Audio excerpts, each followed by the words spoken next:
Officer John pulled his police car to the side of the street. He had been told to look for a black woman in a dark coat. When he saw Lisa walking down the street, he decided she matched the description. "Stop right there," he called out, his voice hard and cold. Lisa turned around, surprised. She was on her way to an important meeting. As an FBI agent working undercover, she couldn't afford to be late. "Is there a problem, officer?" she asked politely. John looked at her with narrow eyes. "You match the description of someone who stole from the shop down the road. I need to see some ID." Lisa nodded calmly. "Of course, I'll get it from my bag." "Keep your hands where I can see them," John shouted suddenly, making people on the street turn to look. Lisa felt her heart beat faster, but kept her face calm. Years of FBI training had taught her how to handle tense situations. "I'm just reaching for my wallet as you asked," she explained. "Against the car now," he ordered. There was something in his voice that went beyond just doing his job. There was dislike there, maybe even hate. Lisa did as she was told. She could feel the stares of people walking by. This was not just embarrassing, it was wrong. But she knew arguing would only make things worse. John patted her down roughly, speaking loudly so everyone could hear. "We've had several reports of theft in this area. My identification is in my purse," Lisa said calmly. "I'm a federal agent." John laughed. "Right, and I'm the King of England." He emptied her purse onto the hood of his car, spreading her things out for everyone to see. Lipstick, phone, keys, and tissues fell out. When a black wallet tumbled open, showing a golden badge, John's face changed. "This is fake," he said, but his voice wasn't as sure now. "Call the number on the back," Lisa suggested quietly. "Ask for Director Robert Smith, he'll confirm who I am." Instead, John put handcuffs on her wrists. The cold metal bit into her skin. "We'll sort this out at the station," he said, pushing her into the back of his police car. People on the street watched, with wide eyes. Some took out their phones to record what was happening. Lisa kept her head high, even though inside she felt angry and hurt. At the police station, the desk officer, Mike, looked up in surprise when John brought Lisa in. "What's this about, John?" "She claims to be FBI. Probably using a fake ID." John said, pushing Lisa forward. Mike took one look at Lisa's credentials and his face went pale. "John, in my office, now." A young officer quickly took the handcuffs off Lisa and offered her a cup of tea. "I'm so sorry about this, Agent. Can I get you anything else?" Lisa rubbed her wrists where the handcuffs had been. "Just some respect. Would be nice," she said quietly. Inside the office, John faced not only his angry boss but also Director Smith on the phone. "Officer John," Director Smith said in a calm but cold voice, "Agent Lisa is leading an important case. Your actions today could have ruined months of work." "I was following procedure for a suspect who matched." "That's enough," Mike cut in. "We both know what this was really about." John looked at the floor. For years, no one had questioned how he treated people who looked like Lisa. Now everything was catching up to him. Outside, Lisa declined the station's quick apologies. "I don't want to make trouble," she told the station captain who had rushed in, "but I do see an opportunity here." "For what?" he asked, confused. "For real change," she answered simply. As Lisa left the station, she wasn't as angry anymore. She was thinking about how this moment could become something more important than one officer's mistake. This could be a chance to make things better for everyone. Sometimes the worst moments could lead to the best changes. Lisa walked away from the police station with mixed feelings. She was angry about how John had treated her, but also saw a chance to make real change.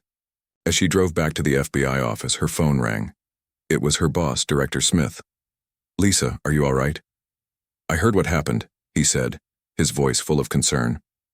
"I'm fine, sir. Just a bit shaken," Lisa replied. "I want to file a formal complaint against that officer. His behavior was unacceptable." Lisa thought for a moment. "Actually, sir, I have a different idea."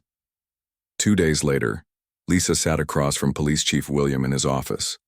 The walls were covered with awards and old photos. Agent Lisa, I want to personally apologize for Officer John's behavior, Chief William said. We're taking this very seriously. I appreciate that, Lisa said, but I'm not here for an apology. I'm here to suggest a solution. Chief William looked surprised. What kind of solution? A training program, one that helps officers understand their own hidden biases. I'd like to help create it. The chief looked doubtful. You want to help us? After how you were treated? Lisa nodded. That's exactly why I want to help. Who better to explain the problem than someone who has lived it? Meanwhile, Officer John sat alone in the break room. No one wanted to sit with him after what had happened. The other officers gave him cold looks as they walked by. Officer Mary, a senior officer respected by everyone, sat down across from him. You really messed up, John. John stared at his coffee. I know, but I was just following. Don't give me that, Mary cut in. We both know what this was about. You saw a black woman and immediately thought criminal. That's not following procedure. That's letting your bias make decisions for you. John wanted to argue, but he knew she was right. So what happens now? Am I fired? That depends on you, Mary said. Chief William wants to see you in his office. Agent Lisa is there too. John felt his stomach drop. She's here? Why? Go find out, Mary said, standing up. And John? Try listening this time instead of assuming. John walked slowly to the chief's office, feeling like he was heading to his own execution. When he entered, he was surprised to see Lisa and Chief William talking like old friends. Officer John, please sit down, Chief William said. John sat down, unable to look Lisa in the eye. Agent Lisa has made an interesting proposal, Chief William continued. Instead of filing a complaint against you, she wants to create a training program for our department, and she wants you to be part of it. John looked up, shocked. Me? Why? Lisa spoke directly to him for the first time. Because change has to start somewhere, Officer John, and it often starts with the people who need it most. I don't understand, John said. You should want me punished. Punishment doesn't create change, Lisa explained. Understanding does. I want you to understand why what you did was wrong, not just be told it was wrong. John felt something shift inside him. No one had ever given him a second chance like this before. The program will last 6 months, Chief William explained. During that time, you'll be on desk duty. You'll work with Agent Lisa and other experts to learn about bias in policing. Then you'll help train other officers. And if I refuse? John asked. Then I'll have no choice but to accept your resignation, Chief William said firmly. John looked at Lisa, trying to understand why she would help him after what he'd done. Why are you doing this? Because I believe people can change, Lisa said simply. Even people who make terrible mistakes. As John left the office, he felt both shame and hope. He had been so sure of himself, so convinced he was right. Now he wasn't sure of anything. Officer Mary was waiting outside. So, what happened? I've been given a chance I don't deserve, John said quietly. Mary nodded. Then don't waste it. For the first time, John wondered what it would be like to be in Lisa's shoes that day. How it felt to be judged not for what you did, but for who you were. The thought made him deeply uncomfortable. But maybe, he thought, that discomfort was the first step toward change. 3 months had passed since the incident. John sat in a small classroom at the police station, listening to Lisa explain how bias affects police work. He had been attending these training sessions twice a week, and today was different. Today he would have to speak. Officer John, would you like to share your experience? Lisa asked, gesturing for him to come to the front of the room. John's mouth felt dry as he stood up. 20 of his fellow officers were watching him. Some still looked at him with disappointment, others with curiosity. 6 months ago, John began, his voice shaking a little. I made the worst mistake of my career. I stopped Agent Lisa because she matched a vague description of a shoplifter. But if I'm honest, I stopped her because of how she looked, not because of any real evidence. The room was silent. No one had expected such honesty from John, who had always been stubborn and proud. I humiliated her in public. I refused to listen when she told me she was an FBI agent. I was so sure I was right that I couldn't see how wrong I was. Lisa watched from the side of the room, impressed by his courage. This was not the same man who had handcuffed her on the street. The hardest part, John continued, has been facing myself, asking myself why I really stopped her that day. And the answer wasn't comfortable. After the training session, John and Lisa walked to the small cafe across from the police station. It had become their weekly routine, a chance to talk one-on-one about the training and John's progress. That was brave today, Lisa said as they sat down with their coffees. Admitting your mistakes in front of your colleagues isn't easy. John looked down at his coffee. It's still hard to believe you gave me this chance. Most people would have wanted me fired. Firing you wouldn't fix the problem, Lisa explained. The problem is bigger than just one officer. It's about changing how police think and work. As they talked, a young black man entered the cafe. John noticed how he tensed up slightly when he saw John's uniform. It was a small reaction, but John recognized it now. 3 months ago, he wouldn't have even noticed. I see that all the time now, John said quietly. The way people react to the uniform. Some people look relieved to see us. Others look afraid. Lisa nodded. And why do you think that is? Because of officers like me, John admitted. Because of stops like yours. Their conversation was interrupted when John's radio crackled. All available units to Main Street store, robbery in progress. John stood up quickly. I have to go. You're still on desk duty, Lisa reminded him. I know, but they need everyone. He hesitated. Would you like to come along? You could observe how we handle it. Lisa considered for a moment, then nodded. Let's go.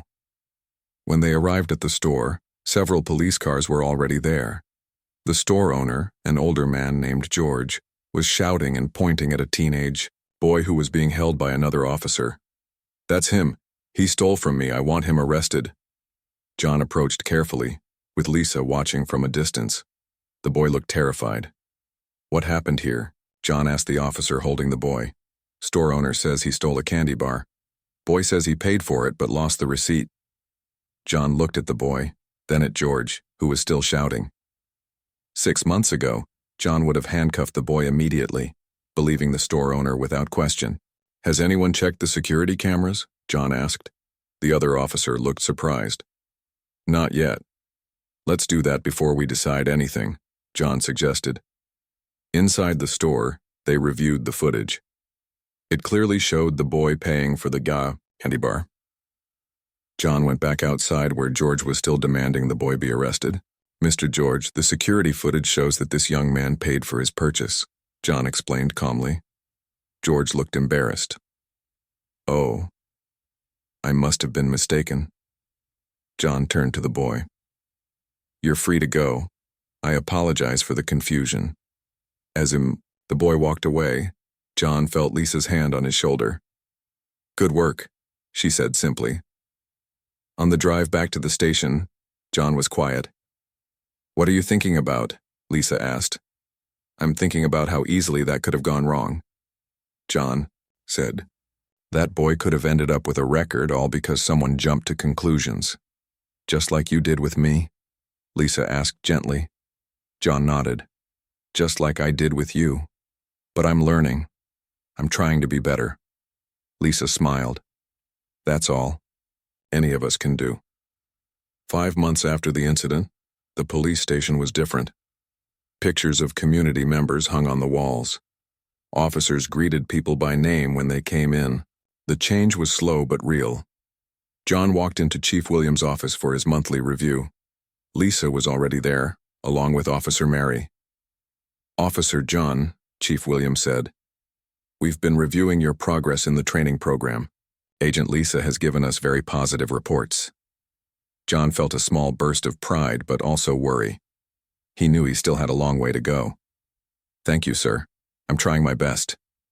In fact, Chief William continued, Agent Lisa has suggested that you might be ready to return to street duty. With supervision, of course. John looked at Lisa in surprise. Really? You think I'm ready? Lisa nodded. I do. You've shown real change, John. But there's one more thing I'd like you to do first. The next day, John found himself at the community center in the part of town where he had stopped Lisa. He was not in uniform, just regular clothes.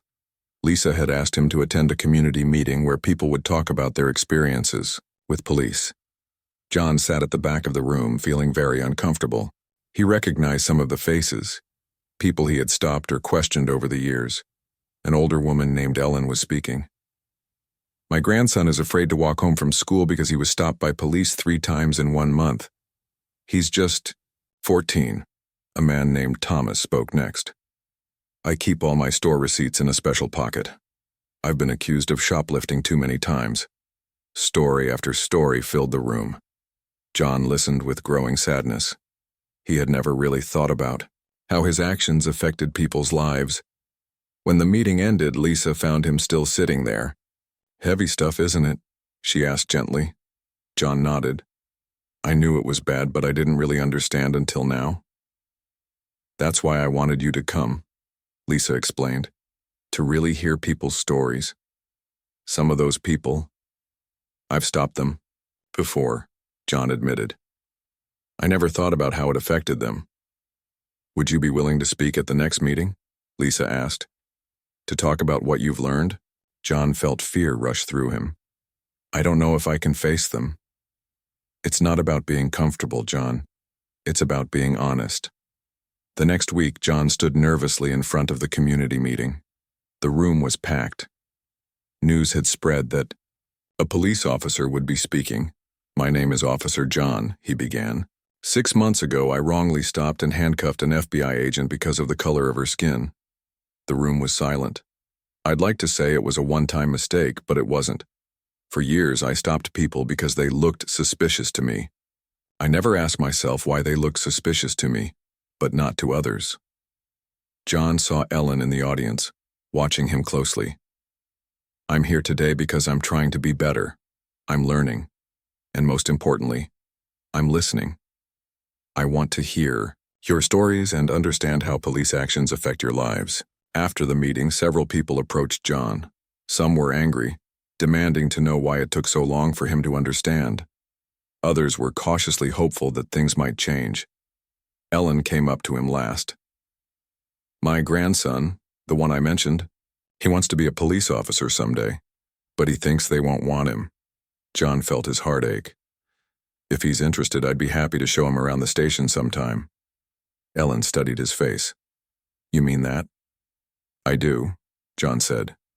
We need officers who understand what it's like to be on both sides. The next day, John was back in uniform for the first time in months. He was nervous as he got into the patrol car with Officer Mary, who would be supervising him. Ready? Mary asked. I think so, John replied. Their first call was to a park where a woman had reported a suspicious man watching children play.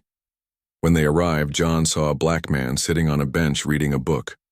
The man tensed when he saw the police car. John approached carefully. Good afternoon, sir. We received a call about this area. Do you mind if I ask what brings you to the park today? The man looked nervous. I'm waiting for my daughter. She's in the playground with her friend. Is there a problem? John looked toward the playground and saw a little girl waving at the man. No problem at all, sir. Just doing a routine check. Enjoy your day. As they walked back to the car, Mary gave him an approving nod. Good job. I almost made the same old mistake, John admitted. But I stopped and thought first. That's all we can ask, Mary said. That's how change happens. 1 year had passed since the day John had stopped Lisa on the street. The police department had changed in many ways. Crime reports were down. More importantly, complaints against officers had dropped by half. John stood at the front of a large room at the police academy. 30 new police recruits sat before him looking nervous and excited. It was their first day of training. My name is Officer John, he began. I'm here to talk to you about the most important lesson I've learned in my 15 years as a police officer. The recruits listened carefully, pens ready to take notes. You might think I'm going to talk about safety or arrest procedures, John continued, but I'm going to talk about something more basic: how to see people as people. From the back of the room, John saw Lisa slip in quietly. She smiled and gave him a small wave. They had become friends over the past year, an unlikely outcome from their first terrible meeting. 1 year ago, I made the biggest mistake of my career, John told the recruits.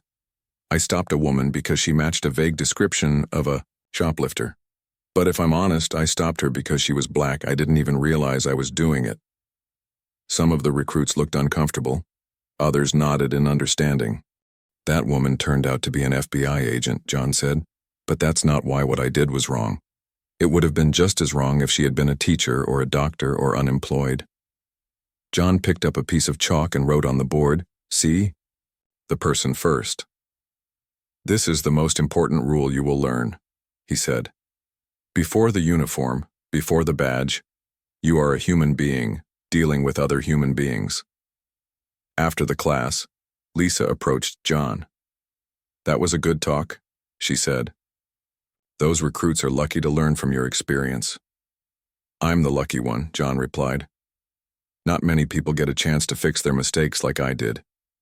They walked together to the parking lot, talking about the changes in the department over the past year. "Did you hear about Ellen's grandson?" John asked. "He's joined the Youth Police Academy program. He might really become an officer someday." Lisa smiled. "That's wonderful news." As they reached her car, Lisa handed John an envelope. "I have something for you."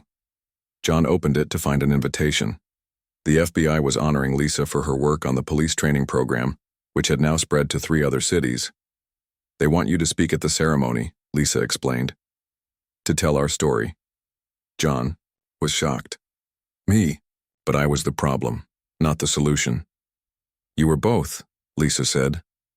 "Our story isn't just about what went wrong that day. It's about what went right afterward." 2 weeks later, John stood at a podium in front of many important FBI and police officials. He still couldn't believe he was there.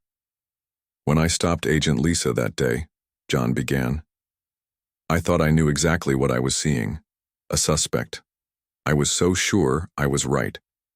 But what I was really seeing was my own bias, my own assumptions." From the audience, Lisa watched proudly. This was why she had fought to create the training program instead of filing a complaint. She had seen the possibility for real change. "The hardest thing about bias," John continued, "is that it feels like truth. It doesn't announce itself as prejudice. It whispers, 'You're just being careful. You're just doing your job.'" After the ceremony, Director Smith approached John. "That was a powerful speech, Officer John. We're considering adopting your training program for our agents as well." "Our program," John corrected, looking at Lisa. "I couldn't have done any of this without Agent Lisa's belief that people can change." Later that evening, John and Lisa sat at a small restaurant celebrating the successful event. "Did you ever imagine we'd end up here?" Lisa asked. "When you put those handcuffs on me a year ago?" John shook his head. "Never. I thought that was the end of my career. Instead, it was a beginning," Lisa said. As they talked, John noticed a police officer enter the restaurant. The officer looked at a group of teenagers in the corner, then approached them. John watched carefully, ready to step in if needed.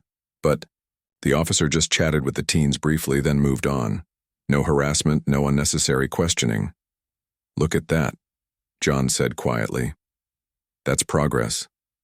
Lisa followed his gaze. "Small steps, but important ones," John added. Outside the restaurant, the city lights shined brightly against the night sky. John thought about how different his life was now compared to a year ago. He had been so certain about everything then. Now he asked more questions, listened more, assumed less. "Thank you," he said suddenly to Lisa. "For what?" she asked. "For seeing something in me worth saving, when all I showed you was the worst of myself." Lisa smiled. "That's the whole point, isn't it?